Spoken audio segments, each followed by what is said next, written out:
How to turn off sound effects on Twitter.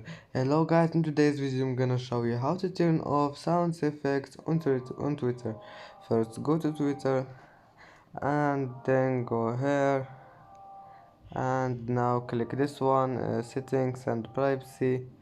Click on it and then go down and click this one, accessibility, and then click display.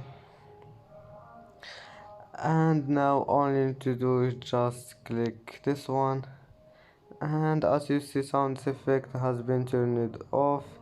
And if you want to turn it on again, just click on it.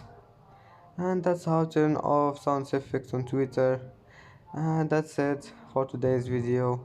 If you like this video, don't forget like and subscribe, and see you in the next video.